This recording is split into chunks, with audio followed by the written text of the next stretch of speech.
Welcome everybody to Murdock, Manwaring, Cardon Real Estate at EXP. And thanks for joining us. We are in the month of August, which means we're covering the stats for the month of July. Let's see what happened in real estate in Southeast Idaho in July 2025. By the way, thanks for joining us. Make sure you like, subscribe, follow us. If you love getting the market updates and if you love seeing great homes in Southeast Idaho, please make sure you let us know. If you go to mmcidaho.com, go to the top and click get the newsletter. You can actually get this and other fun, helpful tips in your email each month. And if we can help you sell a home, buy your home, or invest in real estate, please give us a call. We'd love to help you. We're going to talk about some general stats. It doesn't mean it applies to your situation. We want to talk to you individually and talk about your situation and how we can help you best. Never too early to make a plan for real estate. Okay, let's jump on in. Let's take a look and let's look at the July market stats. So we're going to first start with year over year. So this is what happened in July in Bingham County, Bonneville County, and Jefferson County. Those are our three major counties here in Southeast Idaho, and pretty interesting. Okay, guys, what do you see? Well, I think what jumps out to me the most is home sales were up between the three counties combined. I mean, close to 30%, 28.96%. So July was a great month for real estate in Southeast Idaho, which is great because it's been kind of slow or seemed slow, but that's a great stat. And I think you hear a lot now on the news. Oh, it's so slow. Looks pretty good. Yeah, we could just be lagging behind, however, right? Like so many listings just in that month of July last year to the month of July this year. I mean, that's a big increase that we're not seeing come into the market and make the impact that could make. If August is the same increase, we could have a bunch more listings sitting on the market longer, which shows days on the market at the bottom there. We had a slight increase, so we're kind of trending. So we want to keep an eye on the trend, not necessarily, hey, this is it for the whole rest of the year, but we are trending in that direction. Absolutely. I think we've seen for the past couple months, either we've been seeing home sales down or just up a little bit. This is a pretty significant jump. If we keep trending, that can make a little bit of a shift in the market. But if you take a look at the new listings, it's still increasing. The past 6 months, we've been seeing an increase in new listings. So as that inventory builds, that moves our power to less buyers, more inventory. Well, based on this, that shows maybe we've written a few more buyers in the market. That'll balance us back out. And if you take a look at the average home prices, if we see a decrease in average home price, sometimes that means that sellers don't have as much power. They've got to be more reasonable in their price because there's more homes and less buyers. Means sellers have to give the power to the buyer a little bit. And that might be an indication, of course, may not, but that could be, as we watch if home prices, average home price continues to go down, that is a good, again, indicator. We might be a little more of a buyer's market than a seller's market. And that leads us to absorption rate. Anybody want to explain the absorption rate? What does that mean? What is that telling us? Hey, before we do that, I had a thought on home prices that it doesn't mean that your house went down in value 12% year over year. I think that's an indication that we're meeting more of the affordability point that more buyers can get into a house. The average price, there's more entry level priced homes than $1 million, $2 million homes selling right now in the market, and we've seen that. And so hopefully the need is being met for the first time home buyers so they can actually afford something and get into a house. So there's a bigger percentage of the lower priced homes going than the higher priced. I think that's really also interesting to look at how many more homes we had sell. Sometimes when you have more actual sales, then you look at the average home price, you might have some higher end sales in there, but it looks like what we probably had is more of our standard middle of the road home that brought us to right at our average. That's a pretty average price in Southeast Idaho, $428. That gets you a good 2,500 to 2,700 square foot home, 5-bedroom, 3-bath on quarter or third of an acre. Yeah. Yep. And I broke down that home sales a little bit. I mean, July was an awesome month, but Bonneville County, for the most part, is pretty stable with where they were last year, up like 3%.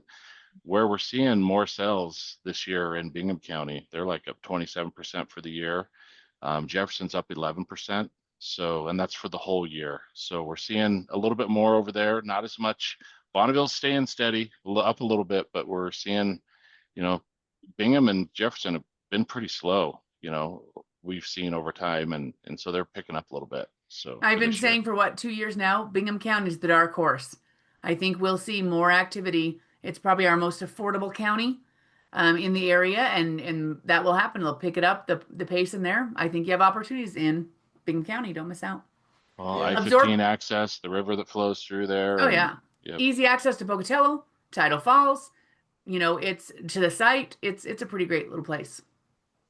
Yep. people love living in Firth. People love living in Shelley. Mm-hmm. It's good Mm-hmm. little communities. So Yep. Yeah.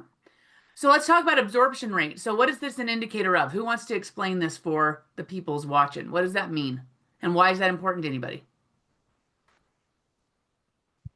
Basic definition, as I interpret it, is that if no new listings were to come on the market at this very moment, how long would it take based on these statistics for the inventory to completely diminish?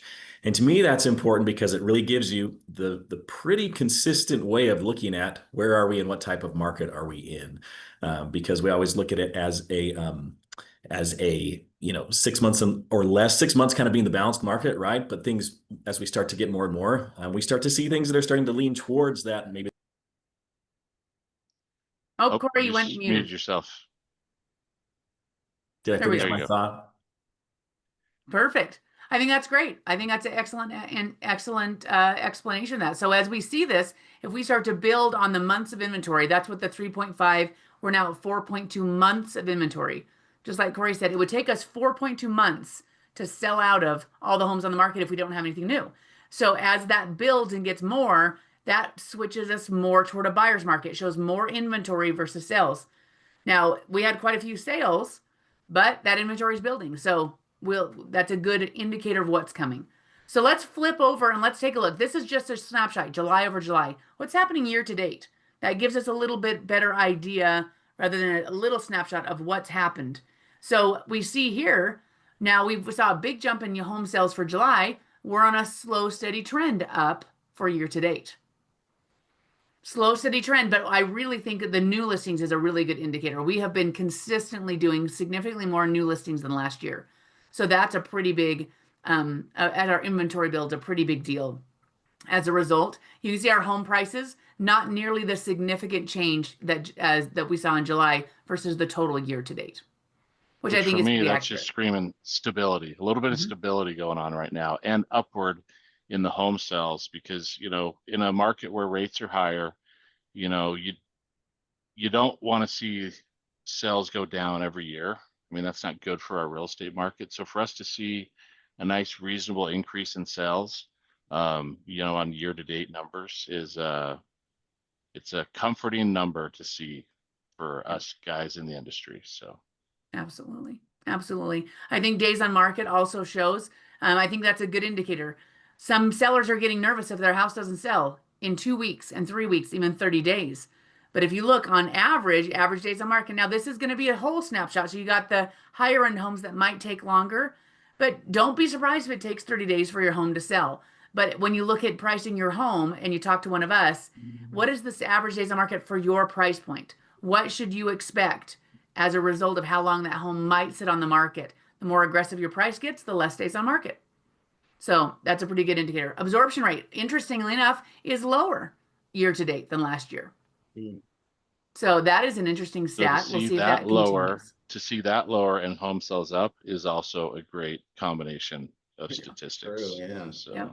Yeah. Activity Keeps us a both little sides. more balanced, like a balanced market, that's for sure. I So think I think a little bit of that increase, if you go back to that last slide where that 20, almost 29% home sales just in that 1 month from last year, and then go back to the other one. You know, we're in Idaho, so there is some seasonality at play, right? And so it's not necessarily just this weird blip in the market. It's kind of something that we're used to, that a lot of people are waiting for school to get out. School gets out, put their house on the market. So that we see that a lot. It's also warm. It's a better time to move. So it's not necessarily all of that impact and that blip that you see there, but I think there is some seasonality that plays into that number a bit. I think so too. And in a rush to get into your new home before, if you have families, if your kid's going to start school in August, let's get into the house so we have time. Yep. July And should be last year, I think people were frozen with rates and they're like, we're just going to wait. We can't even figure it out. Now that this is the new normal, rates aren't going back to 3%. So we're getting used to that and we better get used to it. They might dip below 6 at some point, and you can get 6 or below 6 with a buy down. We can talk more about what goes into that, but this is it. And like Chad's saying, it's good to see activity increase from the buyer and seller side. It's great. Yeah, and I was just going to mention on that point that you were making about, the new reality of rates being there. I think, we always think about rates being such a big effect on buyers specifically, but when a seller goes to sell a house, they're probably going to buy something else. And that, wanting to wait for those rates to go back down was a big thing, I think, for them in the first half of 2024. But now that we're in 2025 and people are accepting that reality, look at how big of an increase in just new listings. I mean, that's a huge difference because I think people have settled on that. And once listings are out there, then more buyers are there. Most listings end up generating, double buyers somehow because the sellers are buying something else along with another buyer somewhere. Absolutely. I mean, a lot of people say, hey, when's the market going to shift? When is it going to come back? Well, it might have already shifted, and this is probably our new market. So nobody wants to hear that, but I think this is probably where we are. I don't see it change anytime soon. And if it does, maybe high fives, this is our new market. So yeah. And if you think you're going to try to capture that market, if it does shift, you have to be able to be Johnny on the spot, because it doesn't, a little blip doesn't last very long. And so, I think a lot of people have realized if it's not going to be a complete movement of the market. There might be a blip here and there, which always happens. So, thinking of that, as we talk about buyers as we have more buyers and the closings, we're looking at this list to sold. How much can you now negotiate if we're moving away from that extreme seller's market that we had to now in a balanced, maybe sometimes in a buyer's market? Can you come in and make offers and come in low? Well, this is saying original list to sold from when they start listing that property to where they sell for. I mean, 1.6. Yeah, the good news on this 1.6% difference is people that love to do deals now have proven less than 1/4% more negotiation power and price. Yep. And when you say, okay, I'm going to go in and get a deal. Jeremy. That was a joke. Oh. They've now gained less than 1/4% of negotiation price. That's right. So use that power. Use that like a crazy. Well, it is. So when you look at that and you think of what is 1.5%, if I'm like, okay, so that's about what the market is, 1.5. So that's what, $5,000. So if you're thinking you're coming and making offers 20 grand under, saying, oh, it's moved to a buyer's market, it's, those sellers, then it's not a 20 grand under market. It's, you might have $5,000 or $6,000 in there, maybe 10, but in reality, sellers are still getting, because they're probably getting advice from a real estate agent saying, this is what the market is. And they don't price so far off that there's that chance. So don't come in, have that expectation that you're looking at lowballing 50, 60 grand under and that sellers have to take those prices. Now that switches us over. Let's talk a little bit about foreclosures. I think that's kind of a hot topic people are wondering about whenever we get. Jessica, Nicole? Before you move on, that's one thing that we have to remember when we move to a buyer's market is there's more buyers. So yeah, buyers have more power, but there's more buyers. There's more people out there shopping. So I'm seeing multiple offer situations. I'm seeing pressure from other buyers. There's that crazy meme where there's one guy just jogging by himself. He's in the seller's market. And then all of a sudden it's a buyer's market and there's 500 people chasing him down. So just remember that as you are shopping, just because we're moving to a buyer's market, that there's more competition out there and it's a little bit tougher. So we don't, we want to help you buy a house, not just, it's frustrating not to get offers accepted. So having a professional on your side to get your offer accepted is the least frustrating way to buy a house. Yeah. And making, knowing what the market is and looking at the stats. So I think a lot of people, as they're looking for deals, you might have to look at houses that are maybe not in the best condition. Maybe their price for their data, their square footage, but they're not in the best condition, or they've been on the market a while. Those ones might have some opportunity. But those ones that are still 1 or 2 days on market, and if they're in good condition, they might not have the deal that you're looking for. So that kind of leads a lot of people to foreclosures. So we thought that'd be kind of fun to talk about how foreclosures are looking in Southeast Idaho. So if we pull up and take a look at distressed properties in Bonneville County, that actually still is pretty bleak. So if you're hoping to maybe I'll find a foreclosure out there and get a deal, it's pretty bleak out there. And so to just be clear, because I know this is what you're saying, foreclosure sucks. It's not a fun thing, and we don't want to see people lose homes. And to be real, as we shift to a buyer's market, that's where all buyers go. Like, oh man, I'm gonna go get a deal out there. Well, I think from the stats we just reviewed, people are getting 98 point whatever % of their original list price. And so as long as you're listed at what the property is worth, you're selling your house. And so if you are dealing with your payments are overdue, there can be a solution before you get to the distressed or the foreclosure situation. So I think, from an investor point of view, you kind of look at these as a fun thing, but we understand it is not a fun thing. We do not want to see more foreclosures.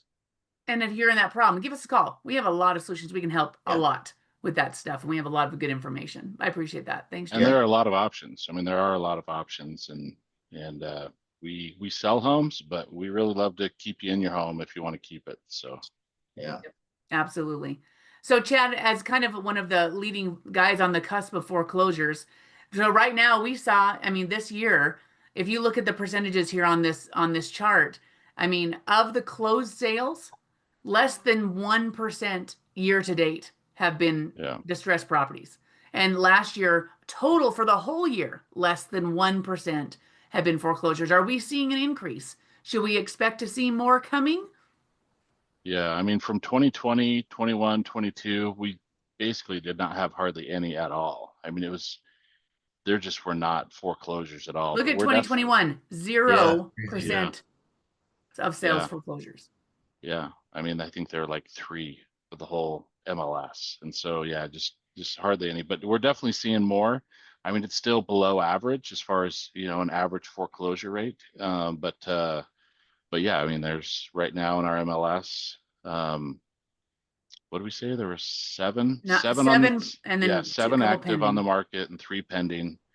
I think in the last 12 months there's been like 16 closed sales. So we're going to see that number, hit above 1-2% probably, but that's close to where the national average has been. When you have homes, you have foreclosures. And so to have a 0% foreclosure rate in the US or in our market isn't really realistic. It does happen. So are foreclosures we'll a deal, go higher. Chad? Is that where someone can find a deal? When someone goes and makes an offer and there's a house on foreclosure, can they come in and lowball that offer and get a deal? So foreclosures typically can be a deal, but not in the way people think. So when they're thinking a deal, they're thinking, hey, it's listed for 200,000, let's offer 100 grand. These are owned by banks. They're corporate entities. There's no emotion with their selling process, and they're all systematic. They're selling them all around the country. There's foreclosures. And so they can't really take an individual approach with each property. So they go off their metrics of saying, hey, here's our list price.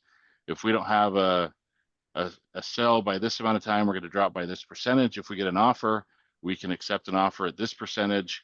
And so, and a lot of it's all automated now to where you make an offer and it's an auto reject or auto accept or even an auto counter.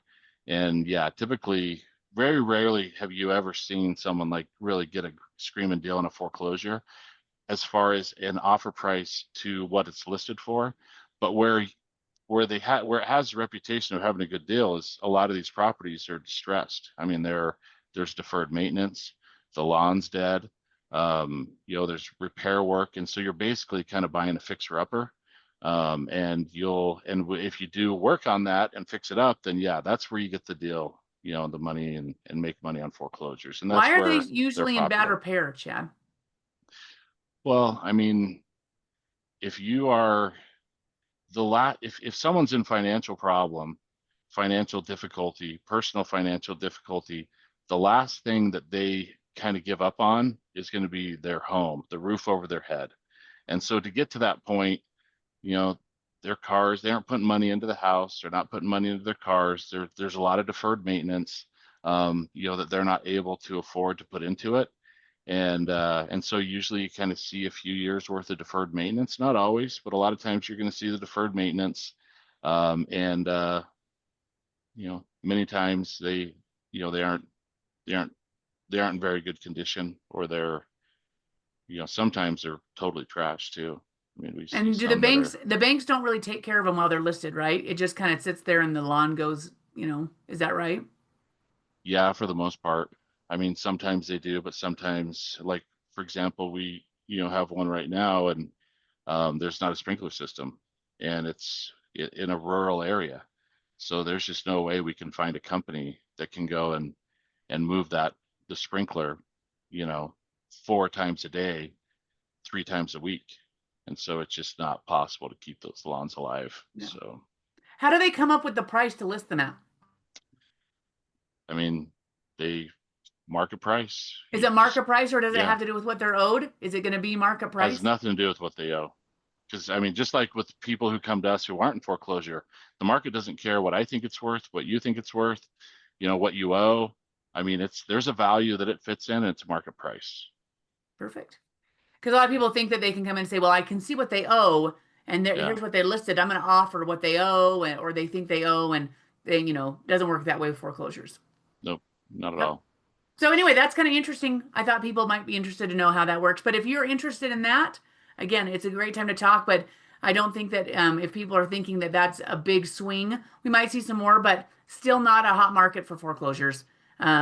It's still, people have enough equity that they can sell and probably get out of their house what they need to move on. So, But if someone wanted to be emailed of every single foreclosure that hits the market, every one of our agents is able to do that. Yep. And you'll be notified the day they go on the market. So if that's something you're interested in, you want to be a part of that, contact us. We'll set you up on it, and you'll be notified instantly. So an easy thing to do. Yep. Awesome. All right. Thanks, everybody. Hey. Awesome to review the last month. Thanks for joining us. Make sure to tune in next month, and let's see how it looked in August. Okay. All Thanks, right. everybody. Thanks. Yeah.